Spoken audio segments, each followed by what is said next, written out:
Hello everyone, my name is Beetle, and today we're going to be continuing reading The Hobbit.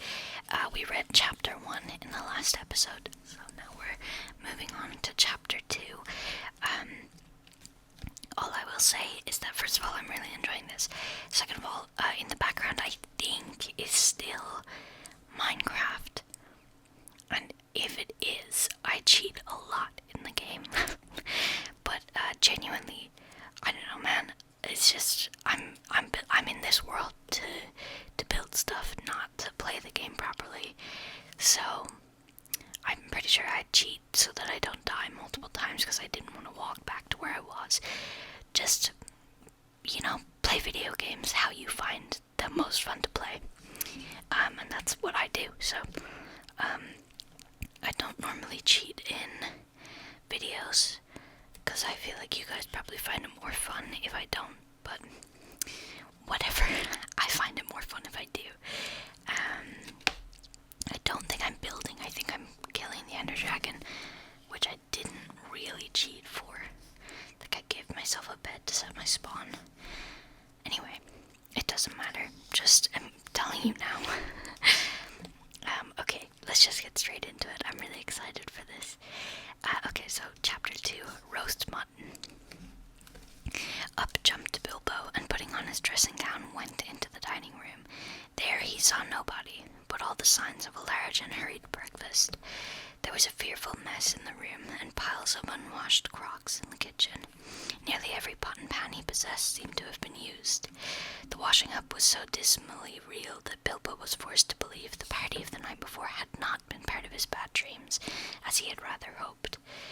Indeed, he was really relieved, after all, to think that they had all gone without him, and without bothering to wake him up, but with never a thank you, he thought, and yet, in a way, he could not help feeling just a trifle disappointment. The feeling surprised him.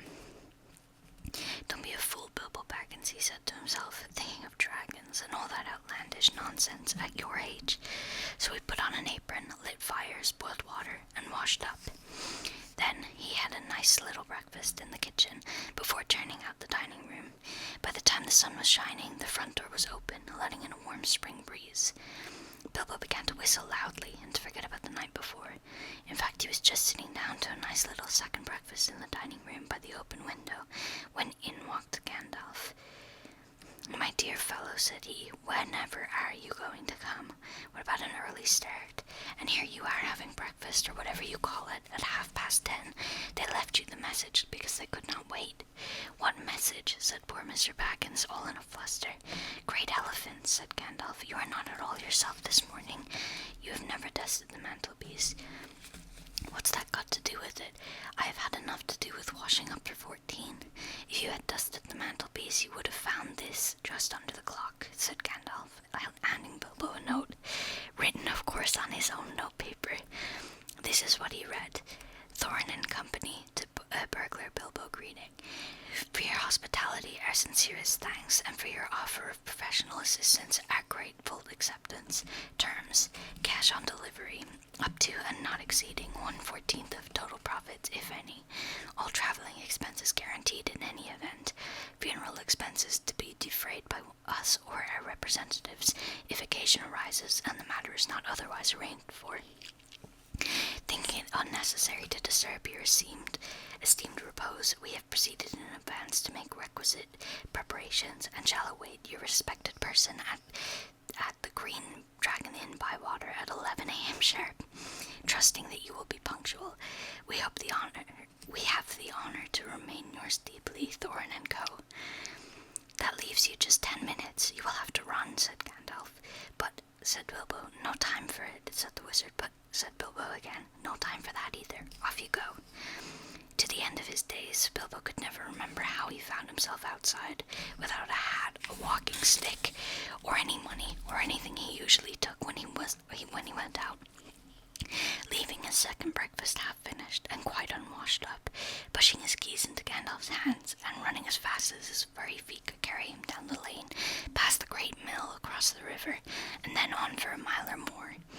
Very puffed he was when he got to Bywater just on the stroke of 11, and found he had come without a pocket handkerchief. Bravo, said "Bravo," said Balin, who was standing at the inn door looking out for him. Just then, all the others came round the corner of the road from the village. They were on ponies, and each pony was slung with all kinds of packages, parcels, and paraphernalia. There was a very small pony, apparently for Bilbo. "Up you two get, and off we go," said Thorin. "I'm awfully sorry," said Bilbo, "but I have come without my hat, and I have left my pocket handkerchief behind, and I haven't got any money. I didn't get your note until after 10:45, to be precise." "Don't be precise," said Dwalin, "and don't worry. You have to manage without pocket handkerchiefs and a good many other things before you get to the journey's end. As for a hat, I have got a spare hood and cloak in my luggage." That's how they all came to start, jogging off from the inn one fine morning just before May, on laden ponies, and Bilbo was wearing a dark green hood, a little weather-stained, and a dark green cloak borrowed from Dwalin. They were too large for him, and he looked rather comic. What his father Bungo would have thought of him, I daren't think. His only comfort was he couldn't be mistaken for a dwarf, as he had no beard. They had not been riding very long when up came Gandalf, very splendid, on a white horse. He had brought a lot of pocket handkerchiefs, and Bilbo's pipe and tobacco. So after that, the party went along very merrily, and they told stories or sang songs as they rode forward all day, except, of course, when they stopped for meals. These didn't come quite as often as Bilbo would have liked them, but still he began to feel the adventures were not so bad after all. At first they had passed through Hobbit lands, a wide, respectable country inhabited by decent folk with good roads, an inn or two, and now and then a dwarf or a farmer ambling by on business. Then they came to lands where people spoke strangely and sang songs Bilbo had never heard before. Now they had gone on far into the lone lands, where there were no people left, no inns, and the roads grew steadily worse. Not far ahead were dreary hills, rising higher and higher, dark with trees. On some of them were old castles, with an evil look, as if they had been built by wicked people. Everything seemed gloomy, for the weather that day had taken a nasty turn. Mostly it had been good as May could be, even in merry tales, but now it was cold and wet. In the lone lands they had been obliged to camp when they could, but at least it had been dry. To think it will soon be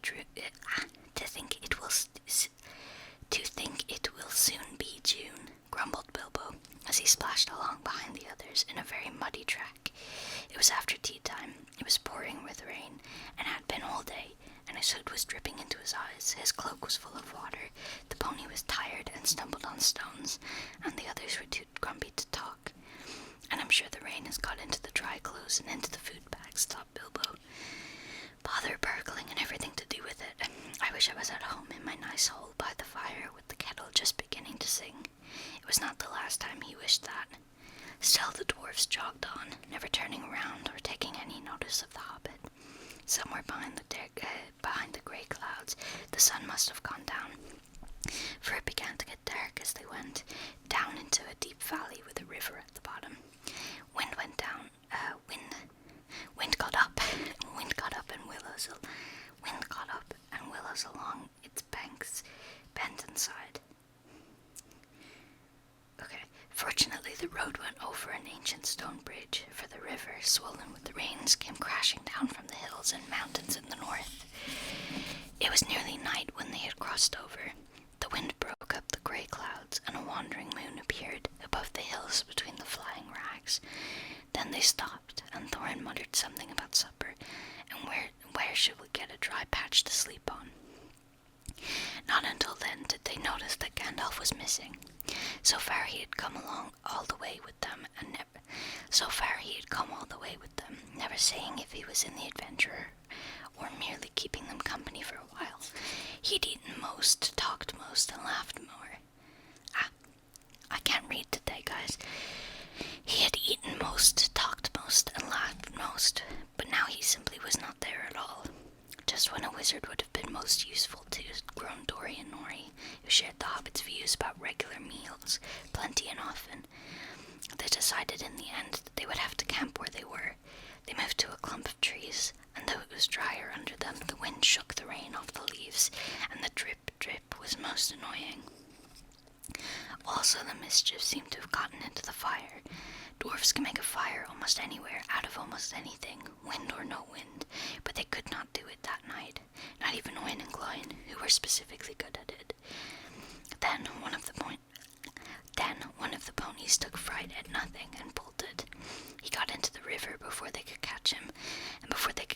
again. Feely and Keely were nearly drowned, and all the baggage that he carried washed away off him. Of course it was mostly food, and there was mighty little left for supper, and less for breakfast. There they all sat glum and wet, muttering, while Oin and Gloin went on trying to light the fire and quarrelling about it. Bilbo was sadly reflecting that adventures are not all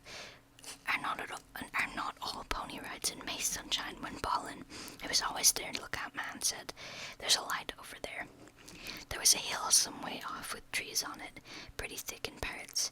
Out of the dark mass of the trees they could now see a light shining, a reddish, comfortable-looking light, as it might be a fire or twinkling torches.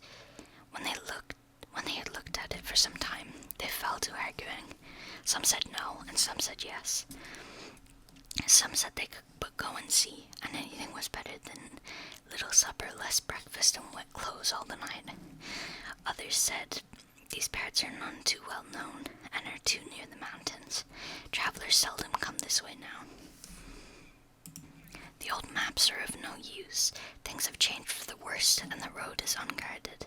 They've seldom even heard of the king around here, and the less inquisitive you are as you go along, the less trouble you are likely to find. Some said, after all, there are 14 of us. Others said, where has Gandalf got to? This remark was repeated by everyone. Then the rain began to pour down worse than ever, and Oin and Gloin began to fight. That settled it. After all, we have got a burglar with us, they said, and so they made off, leading their ponies, with all due and proper caution, in the direction of the light. They came to the hill, and were soon in the wood. Up the hill they went, but there was no proper path to be seen, such as might lead to a house or a farm, and do what they could, they made a deal of rustling and crackling and creaking, and a good deal of grumbling and dratting, as they went through the trees in the pitch black. Suddenly, the red light shone out very bright through the tree trunks not far ahead. Now it is the burglar's turn, they said, meaning Bilbo. You must go on and find out all about that light, and what it is for, and if all is perfectly safe and canny, said Thorin to the Hobbit. Now scuttle off and come back quick, if all is well. If not, come back if you can. If you can't, hoot twice like a barn owl, and once like a screech owl, and we will do what we can. They really made Thorin silly in this book. Off Bilbo had to go, before he could explain that he could not hoot even once like any kind of owl, any more than fly like a bat. But at any rate, hobbits can move quietly in woods, absolutely quietly. They take a pride in it, and Bilbo had sniffed more than once at what he called all the dwarvish racket as they went along, although I don't suppose you or I would have noticed anything at all on a windy night, not if the whole cavalcade had passed 2 feet off. As for Bilbo, walking primly towards the red light, I don't suppose even a weasel would have stirred a whisker at it. So naturally, he got right up to the fire, for fire it was, without disturbing anyone, and this is what he saw. 3 very large persons sitting round a very large fire of beech logs. They were toasting muttons on long spits of wood and licking the gravy off their fingers. There was a fine toothsome smell. Also, there was a barrel of good drink at hand, and they were drinking out of jugs. But they were trolls, obviously trolls. Even Bilbo, in spite of his sheltered life, could see that, from the great heavy faces of them, and their size, and the shape of their legs, not to mention their language, which was not drawing-room fashion at all. Mutton yesterday, mutton today, and blimey if it don't look like mutton again tomorrow. Tomorrow, said one of the dwarves. Dwarves, trolls. Well, never a blinking bit of man-flesh have we had for long enough, said a second. What the hell, William? Okay, I don't think I can read it. What the hell William was thinking of to bring us into these parts at all beats me. And the drink running short, what's more, he said, jogging the elbow of William, who was taking a pull at his mug. William choked. Shut your mouth, he said, as soon as he could. You can't expect folk to stop here forever just to be eat by you and Bert. You've had a village and a half between ye since we came down from the mountain. How much more do you want? And time's been up our way when you'd have said thank you, Bill, for a nice bit of fat valley mutton like what this this is. I don't know why I'm struggling most to read this. He took a big bite of a sheep's leg he was roasting and wiped his lips on his sleeve. Yes, I am afraid trolls do behave like that, even those with only one head each. After hearing all this, Bilbo ought to have done something at once. Either he should have gone back quietly and warned his friends that there were 3 fair-sized trolls at hand in a nasty mood, quite likely to try roast a dwarf or even pony for a change, or else he should have done a bit good quick burgling. A really first-class and legendary burglar would at this point have picked the troll's pockets. It is nearly always worthwhile if you can manage it. Pinched the very mutton off the spits, purloined the beer, and walked off without their noticing him. Others, more practical but with less professional pride, would perhaps have struck a dagger in each of them before they observed it. Then the night could have been spent cheerily. Bilbo knew it. He had read of a good many things he had seen or done. He was very much alarmed, as well as disgusted. He wished himself 100 miles away, and yet somehow he could not go straight back to Thorin and company empty-handed. So he stood and hesitated in the shadows. Of the various burglarious proceedings he had heard of, picking the troll's pockets seemed the least difficult. So at last he crept behind a tree, just behind William. Bert and Tom went off to the barrel. William was having another drink.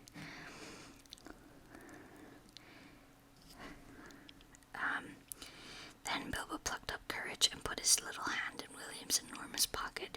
There was a purse in it, as big as a bag to Bilbo. Ha, thought he, warming to his new work as he lifted it carefully out. This is a beginning. It was. Trolls' purses are the mischief, and this was no exception. Here were you, it squeaked as it left the pocket, and William turned round at once and grabbed Bilbo by the neck before he could duck behind the tree. Blimey, Bert, look what I've copped, said William. What is it? Said the others, coming up. Lum if I knows, what are ye? Bilbo Baggins, a hobbit, said poor Bilbo, shaking all over and wondering how to make owl noises before they throttled him. A burr hobbit, they said, a bit startled. Trolls are slow in uptake and mighty suspicious about anything new to them. What's a burr hobbit got to do with my pocket anyway? Said William. And can you cook him? Said Tom. You can try, said Bert, picking up a skewer. He wouldn't make above a mouthful, said William, who had already had a fine supper, not when he was skinned and boned. Perhaps there are more like him round about, and we might make a pie, said Bert. Here you, are there any more of your sort sneaking in these here woods? You nasty little rabbit, said he, looking at the hobbit's furry feet, and he picked him up by the toes and shook him. Yes, lots, said Bilbo, before he remembered not to give his friends away. No, none at all, not one, he said immediately after. What do you mean, said Bert, holding him right up by the hairs this time. What I say, said Bilbo, gasping, and please don't cook me, kind sirs. I'm a good cook myself, and cook better than I cook, if you see what I mean. I'll cook beautifully for you, a perfectly beautiful breakfast for you, if only you won't have me for supper. Poor little blighter, said William. He had already had as much supper as he could hold. Also, he had lots of beer. Poor little blighter, let him go.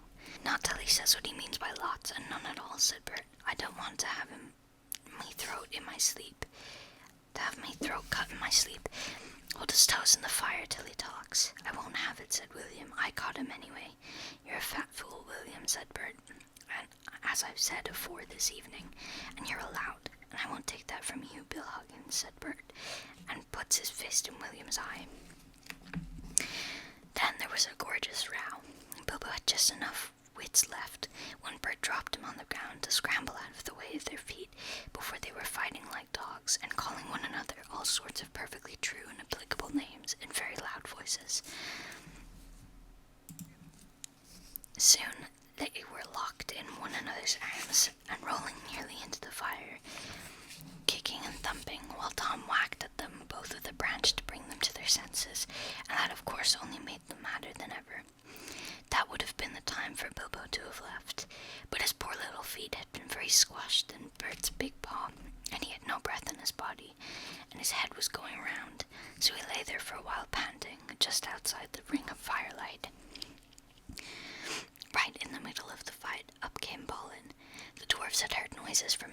friends, and after waiting for some time for Bilbo to come back, or to hoot like an owl, they started off one by one to creep towards the light as quietly as they could. No sooner did Tom see Balin come into the light than he gave an awful howl. Trolls simply detest the very sight of dwarves uncooked. Bert and Bill stopped fighting immediately, and a sack Tom quick, they said, before Balin, who was wondering where in all this commotion Bilbo was, knew what was happening. Before Balin, who was wondering where in all this commotion Bilbo was, knew what was happening, a sack was over his head, and he was down. "There's more to come yet," said Tom, "or I'm mighty mistook." "Lots and none at all it is," said he. "No bare hobbits, but lots of these here dwarves. That's about the shape of it." "I reckon you're right," said Bert, "and we'd best get out of the light." And so they did. With sacks in their hands that they used for carrying off mutton and other plunder, they waited in the shadows. Okay, so that's what this, truly horrifying drawing is. I have the illustrated version, and this drawing of the scene with the trolls, it's, actually horrifying. It really bothered me. I'm gonna have to take a picture and show it. It's really scary. Okay. And so they did. With sacks in their hands that they used for carrying off mutton and other plunder, they waited in the shadows as each dwarf came up and looked at the fire and the spilled jugs and the gnawed mutton. In surprise, pop went a nasty smelly sack over his head, and he was down. Soon Dwalin lay by Balin, and Fili and Gilly together, and Dorian, Nori, and Ori all in a heap, and Oin and Gloin, and Bifur and Bofer and Bomber piled uncomfortably near the fire. "That'll teach them," said Tom, for Bifur and Bomber had given a lot of trouble, and fought like mad, as dwarves will when cornered. Thorin came last, and he was not caught unawares. He came expecting mischief, and didn't need to see his friends sticking out of sacks to tell him that things were not at all well. He stood outside in the shadows some ways off and said, "What's all this trouble? Who has been knocking my people about?" "It's trolls," said Bilbo from behind a tree. They had forgotten all about him. "They're hiding in the bushes with sacks," said he. "Oh, are they?" said Thorin, and he jumped forward to the fire before they could leap on him. He caught up a big branch all on fire at one end, and Bert got that in the eye before he could step aside.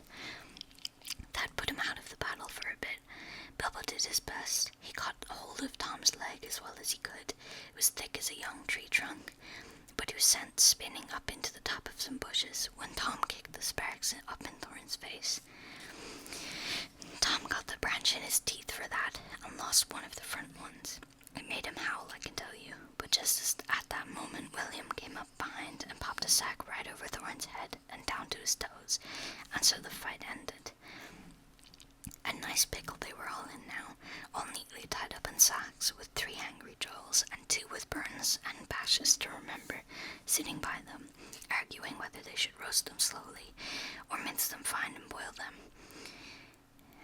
or just sit on them one by one and squash them into jelly, and Bilbo up in a bush, with his clothes and his skin torn, not daring to move for fear they could hear him. It was just then that Gandalf came back, but no one saw him. The trolls had just decided to roast the dwarves now and eat them later. That was Bert's idea, and after a lot of argument they had all agreed to it. "No good roasting him now, it'd take all night," said a voice. Bert thought it was William's. "Don't start the argument all over again, Bill," he said, "or it will take all night." "Who's arguing?" said William, who thought it was Bert that had spoken. "You are," said Bert. "You're a liar," said William, and so the argument began all over again. In the end, they decided to mince them fine and boil them, so they got a great black pot, and they took out their knives. "No good boiling them. We ain't got no water, and it's a long way to the well and all," said a voice. Bert and William thought it was Tom's. "Shut up," said they, "or we'll never have done. And you can fetch the water yourself if you say any more." "Shut up yourself," said Tom, who thought it was William's voice. "Who's arguing but you, I'd like to know." "You're a booby," said William. "Booby yourself," said Tom. And so the argument began all over again, and went as hotter than ever, until at last they decided to sit on the sacks one by one and squash them, and then boil them next. Boil them next time.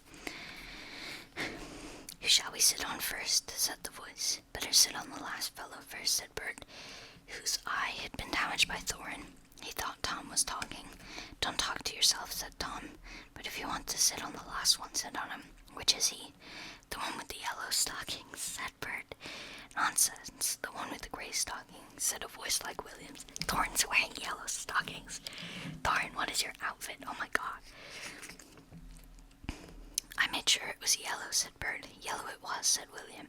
"Then what did you say it was gray for?" said Bert. "I never did." Tom said it. "That I never did," said Tom. "It was you." 2-1, so shut your mouth," said Bert. "Who are you talking to?" said William. "Now stop it," said Tom and Bert together. "The night's getting on, and dawn comes early. Let's get on with it." "Dawn take you all and be stoned to you," said a voice that sounded like William's. But it wasn't, for just at that moment light came over the hill, and there was a mighty twitter in the branches. William never spoke, for he stood stern to stone as he stooped, and Bert and Tom were stuck like rocks as they looked at him. And there they stand to this day, all alone, unless the birds perch on them. For trolls, as you probably know, must be underground before dawn, or they go back to the stuff of the mountains they were made of and never move again. That is what happened to Bert and Tom and William. "Excellent," said Gandalf, as he stepped from behind a tree and helped Bilbo to climb out of a thorn bush. Then Bilbo understood. It was Gandalf's voice that had kept the trolls bickering and quarreling until the light came and made an end of them. The next thing was to untie the sacks and let out the dwarves. They were nearly suffocated and very annoyed. They had not at all enjoyed lying there, listening to the trolls making plans for roasting them and squashing and mincing them. They had to hear Bilbo's account of what had happened to him twice over before they were satisfied. "Silly time to go practicing pinching and pickpocketing," said Bomber, "when what we wanted was fire and food. That's just what you wouldn't have got of those fellows without a struggle in any case," said Gandalf. "Anyhow, you are wasting time now. Don't you realize that the trolls must have a cave or a hole dug somewhere near to hide from the sun? We must look into it." They searched about and soon found the marks of trolls' stony boots going away through the trees. Well, they followed the tracks up the hill until, hidden by bushes, they came on a big door of stone leading to a cave. But they could not open it, not though they all pushed while Gandalf tried various incantations. "Would this be any good?" said Bilbo, when they were getting tired and angry. "I found it on the ground where the trolls had their fight." He held out a largest key, though no doubt William had thought it was very small and secret. It must have fallen out of his pocket, very lucky, before he was turned to stone. "Why on earth didn't you mention it before?" they cried. Gandalf grabbed it and fitted it into the keyhole. Then the stone door turned back with one big push, and they all went inside. There were bones on the floor, and a nasty smell was in the air, but there was a good deal of food jumbled carelessly on shelves and on the ground, among an untidy litter of plunder of all sorts, from brass buttons to pots full of gold coins standing in a corner. There were lots of clothes, too, hanging on the walls. Too small for trolls. I am afraid they belonged to victims, and among them were several swords of various makes, shapes, and sizes. Two caught their eyes particularly because of their beautiful scabbards and jeweled hilts.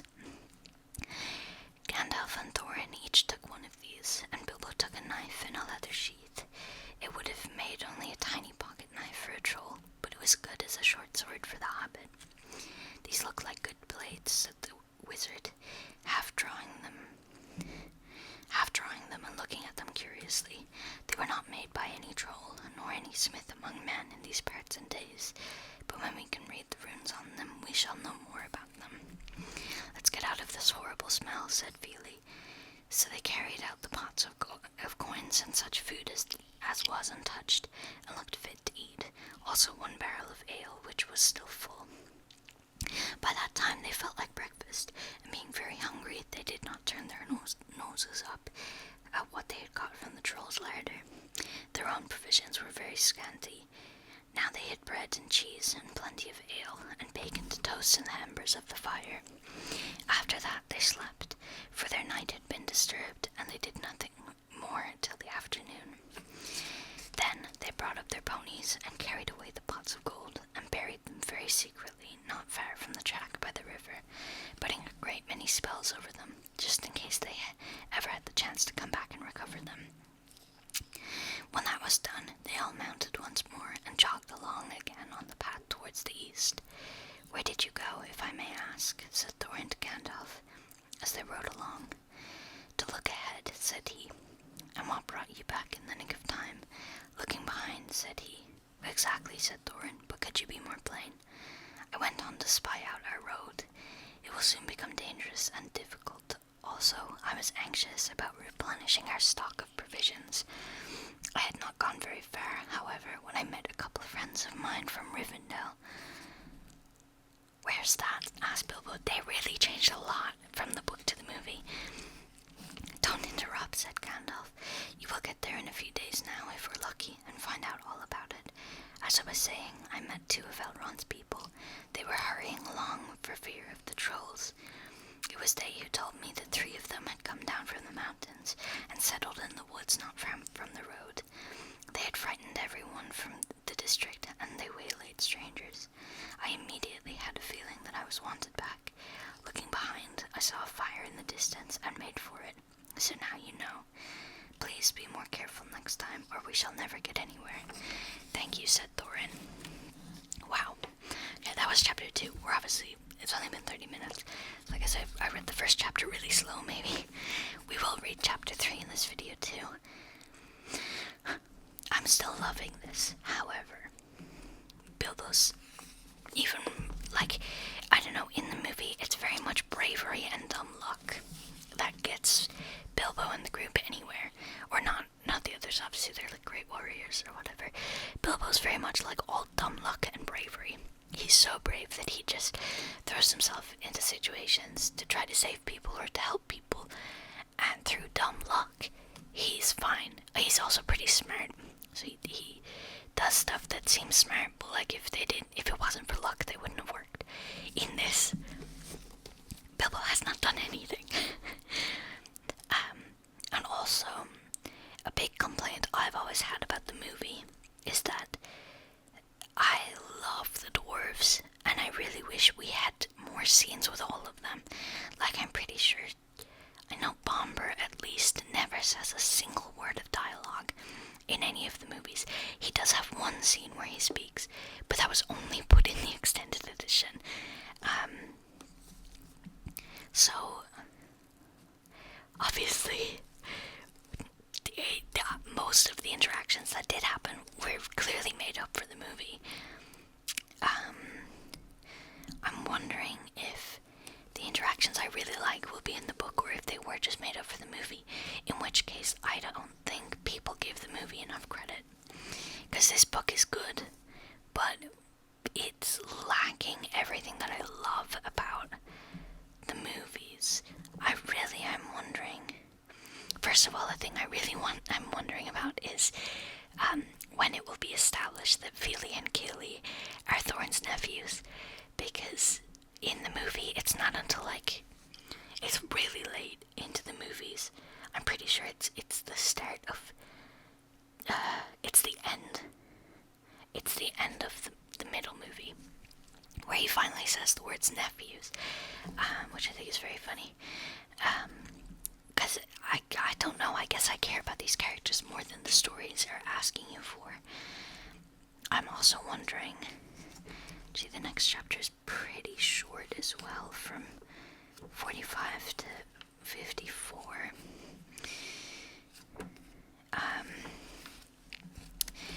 I'm wondering if they've kept the scene between Bilbo and Beaufort, which is one of my favorite interactions in the entire movies.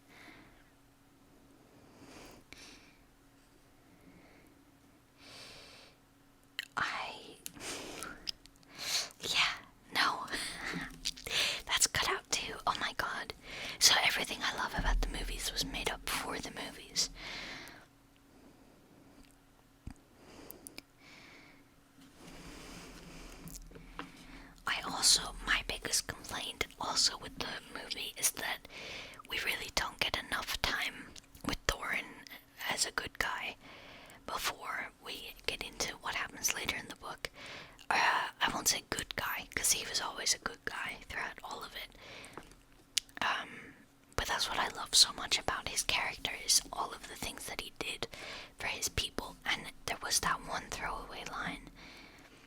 But I really feel like, especially if most of the... This is really irritating, actually. This is my one, actual issue with the book so far. Is anytime the dwarves say anything, it's not one of the dwarves saying something. It's all of them saying it at the same time, which gives none of them character at all. The only exception being Gloin that one time, and Thorin a few times. And it's just very strange to me. Also, I find it insane that Bilbo wouldn't know where Rivendell is, because he lives right next to it.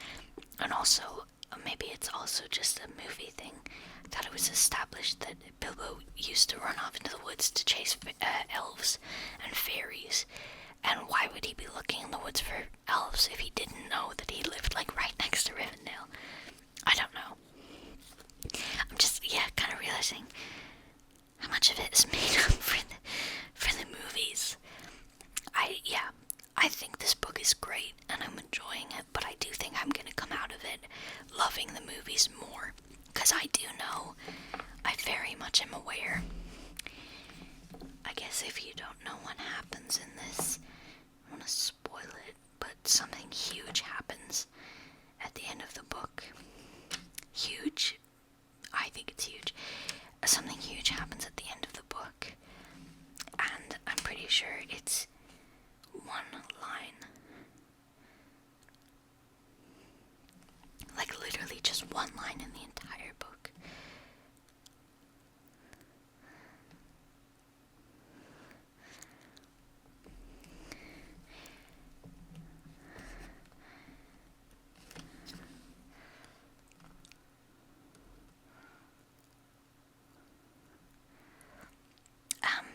Well, okay, that one is very much, that's longer than I thought it was, but not as well written as the movie. Where is it that...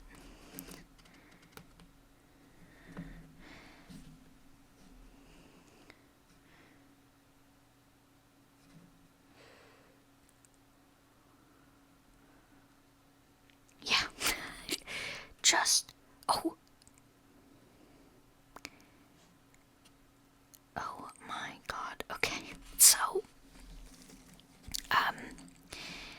right. So yeah, there is one line describing what I find to be two of the most upsetting things that happen in the movies because of how much I love the characters.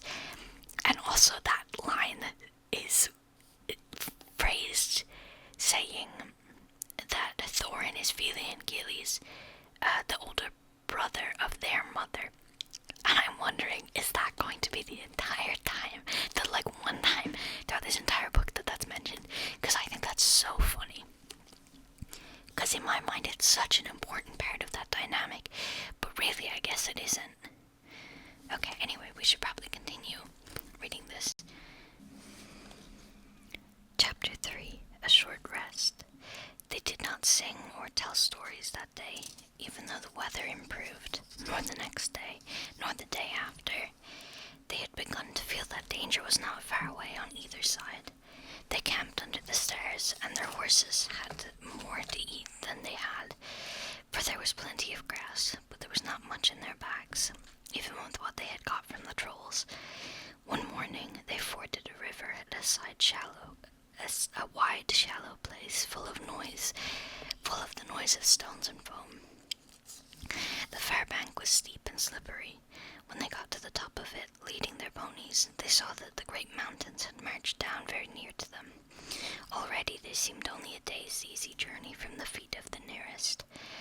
Dark and drear. Okay, it looked, though there were patches of sunlight on its brown sides, and behind its shoulders the tips of snow peaks gleamed. "Is that the mountain?" said Bilbo in a solemn voice, looking at it with round eyes. He had never seen a thing that looked so big before. "Of course not," said Balin. "That is only the beginning of the Misty Mountains, and we've got to get through or over or under those somehow before we can come into wilder land beyond. And it is a deal of a way even from the other side of them to the lonely mountain in the east, where Smaug lies on our treasure."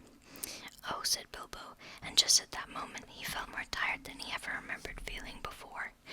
was thinking once again of his comfortable chair before the fire in his favorite sitting room in his hobbit hole, and of the kettle singing, not for the last time. Now Gandalf led the way. We must not miss the road, or we shall be done for, he said. We need food for one thing, and rest in reasonable safety. Also, it is very necessary to tackle the Misty Mountains by the proper path, or else you will get lost in them, and have to come back and start at the beginning again, if you ever get back at all. They asked him where he was making for, and he answered, You had come to the very edge of the wild, as some of you may know, hidden somewhere ahead of us in the fair valley of Rivendell, where Elrond lives in the last homely house. I sent a message by my friends, and we are expected.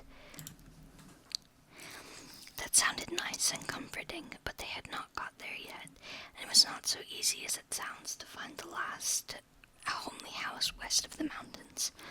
There seemed to be no trees, and no valleys, and no hills to break the ground in front of them, only one vast slope going slowly up and up to meet the feet of the nearest mountain, a wide land of the color of heather and crumbling rock, with patches and slashes of grass green and moss green showing where water might be. Morning passed, afternoon came, but in all the silent waste there was no sign of any dwelling. They were growing anxious, for they saw now that the house might be hidden almost anywhere between them and the mountains. They came on unexpected valleys, narrow with steep sides, that opened suddenly at their feet, and they looked down surprised to see trees below them and running water at the bottom. There were gullies that they could almost leap over, but very deep with waterfalls in them. There were dark ravines that one could neither jump over nor climb into. There were bogs, some of them green, pleasant places to look at, with flowers growing bright and tall, but a pony that walked there with a pack on its back would never come out again. It was indeed a much wider land from the ford to the mountains than ever you would have guessed. Bilbo was astonished. The only path was marked with white stones, some of which were small, and others were half covered with moss or heather. Altogether, it was a very slow business, following the track, even guided by Gandalf, who seemed to know his way about pretty well. His head and beard wagged this way and that as he looked for the stones, and they followed his lead, but they seemed no nearer to the end of the search when the day began to fall. Tea time had long gone by, and it seemed supper time would soon do the same. There were moths floating about, and the light became very dim, for the moon had not risen. Bilbo's pony began to stumble over roots and stones. They came to the edge of a steep fall in the ground, so suddenly that Gandalf's horse nearly slipped down the slope. Here it is at last, he called, and the others gathered round him and looked over the edge. They saw a valley far below. They could hear the voice of hurrying water in a rocky bed at the bottom. The scent of trees was in the air, and there was a light on the valley side across the water. Bilbo never forgot the way they slithered and slipped in the dusk down the steep zigzag path into the secret valley of Rivendell. The air grew warmer as they got lower, and the smell of the pine trees made him drowsy, so that every now and again he nodded and nearly fell off, or bumped his nose on the pony's neck. Their spirits rose as they went down and down. The trees changed to beech and oak, and there was a comfortable feeling in the twilight. The last green had almost faded out of the grass when they came at length to an open glade, not far above the banks of the stream. It smells like elves, thought Bilbo, and he looked up at the stars. They were burning bright and blue. Just then came a burst of song like laughter in the trees. Oh, what are you doing, and where are you going? Your ponies need shoeing. The river is flowing. Shoeing?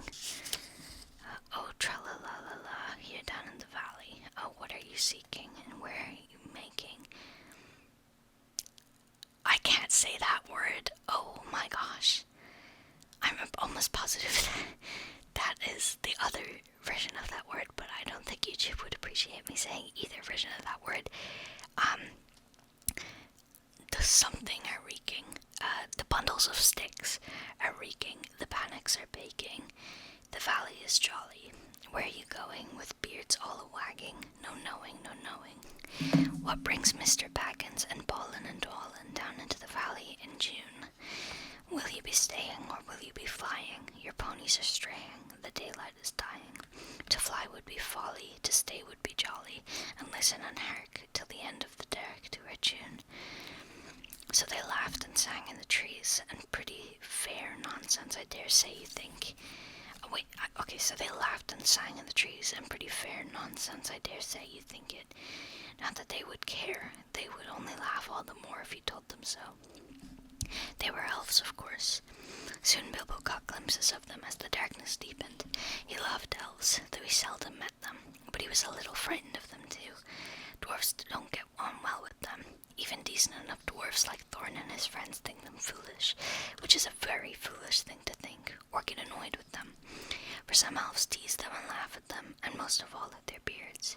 Well, well, said a voice, just look, Bilbo the Hobbit on a pony, my dear, isn't it delicious? Most astonishingly wonderful. Then off they went into another song as ridiculous as the one I've written down in full.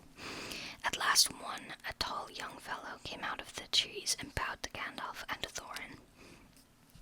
Welcome to the valley, he said. Thank you, said Thorin, a bit gruffly, but Gandalf was already off his horse and among the elves, talking merrily with them. You are a little out of your way, said the elf. That is, if you are making for the only path across the water into the house beyond. We will set you right, but you had best get on foot until you are over the bridge. Are you going to stay a bit and sing with us, or will you go straight on? Supper is preparing over there, he said. I can smell the wood fires for the cooking. Tired as he was, Bilbo would have liked to stay a while. Elvish singing is not a thing to miss in June under the stars, not if you care for such things. Also, he would have liked to have a few private words with these people that seemed to know his names and all about him, although he had never seen them before. He thought their opinion of his adventure might be interesting. Elves know a lot, and are wondrous folk for news, and know what is going on amongst the people of the land, as quick as water flows, or quicker. But the dwarfs were all for supper as soon as possible just then, and would not stay. On they all went, leading their ponies, till they were brought to a good path, and so at last to the very brink of the river. It was flowing fast and noisily, as mountain streams do of a summer evening, when sun has been all day on the snow far up above. There was only a narrow bridge of stone without a parapet, as narrow as a pony could walk on, and over that they had to go, slow and careful, one by one, each leading his pony by the bridle.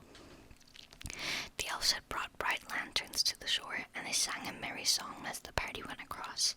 Don't dip your beard in the foam, father, they cried to Thorin, who was bent almost to his hands and knees. It is long enough without watering it.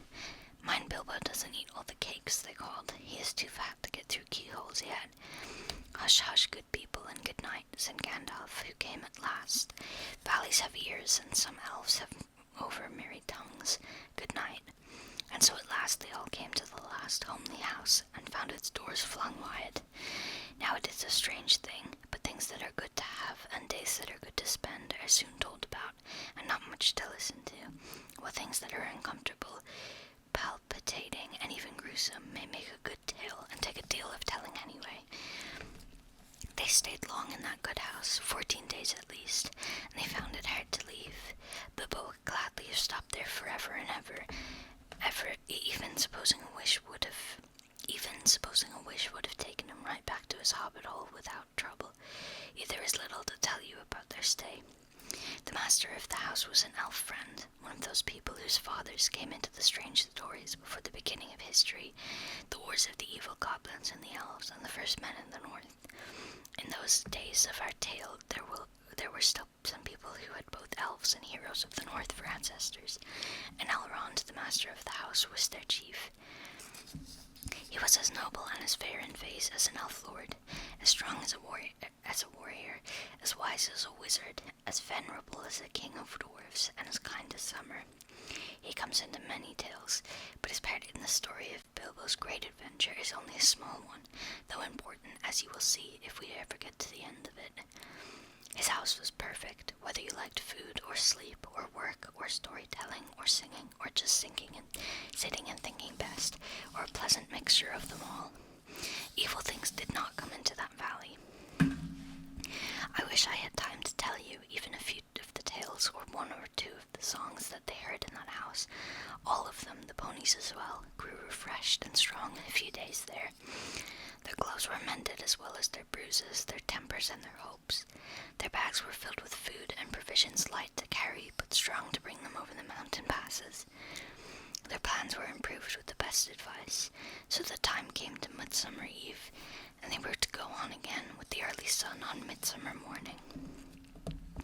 Elrond knew all about runes of every kind. That day he looked at the swords they had brought from the troll's lair, and he said, "These are not troll make. They are old swords, very old swords of the high elves of the west, my kin. They were made in Gondolin for the goblin wars. They must have come from a dragon's hoard or a goblin plunder, for dragons and goblins destroyed that city many years ago. This Thorin, the rune's name Orcust, the goblin cleaver in the ancient tongue of Gondolin. It was a famous blade.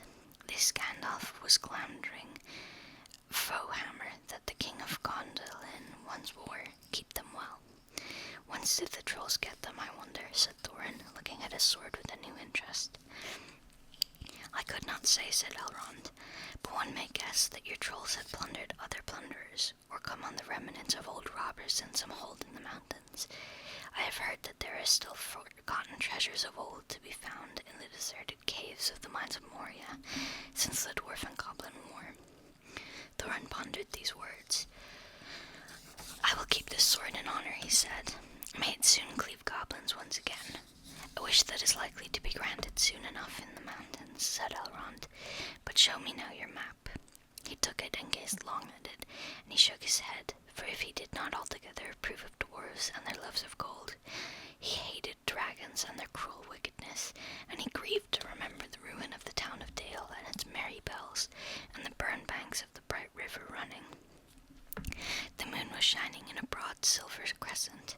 He held up the map, and the white light shone through it. "What is this?" he said. "There are moon letters here, beside the plain runes, which say 5 feet high the door, and 3 may walk abreast."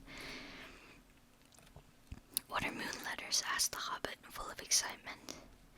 He loved maps, as I have told you before, and he also liked runes and letters and cunning handwriting, though when he wrote himself it was a bit thin and spidery. "Moon letters are rune letters, but you cannot see them," said Elrond. "Not when you look straight at them. They can only be seen when the moon shines behind them. And what is more, with the more cunning sword, it must be the moon of the same shape and season as the day when they were written. The dwarves invented them and wrote them with silver pens, as your friends could tell you. These must have been written on Midsummer's Eve in a crescent moon a long while ago." "What do they say?" asked Gandalf and Thorin together, a bit vexed perhaps that even Elrond should have found this out first, though really there had not been a chance before, and there would not have been another until goodness knows when.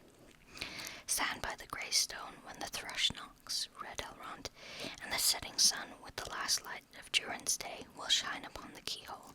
Durin, said Thorin. "He was the father of the fathers of the eldest race of dwarves, the Longbeards, and my first ancestor. I am his heir." "Then what is Durin's day?" asked Elrond.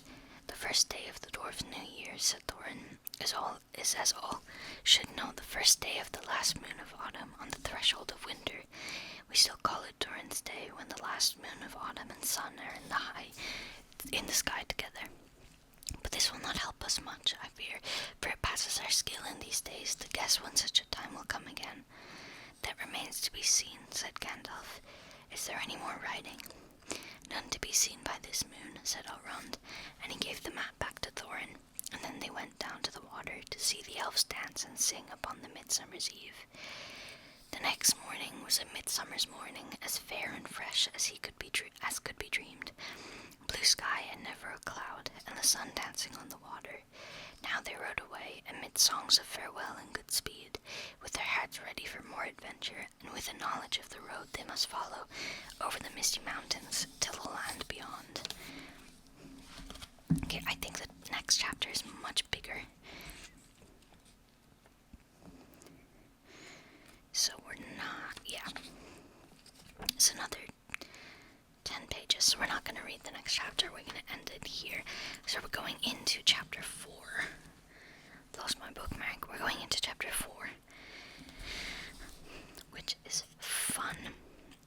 say, oh my god, they changed so much for the movie. They really, really did.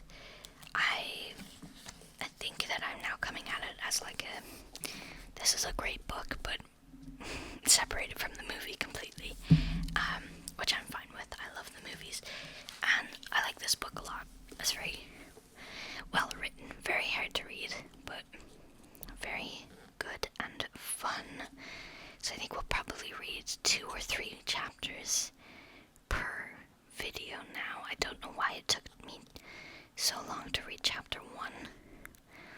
I guess chapter 1 was 28 pages, so... Okay, anyway. That's gonna be it for today's video. I hope you enjoyed watching, and I'll see you in the next one.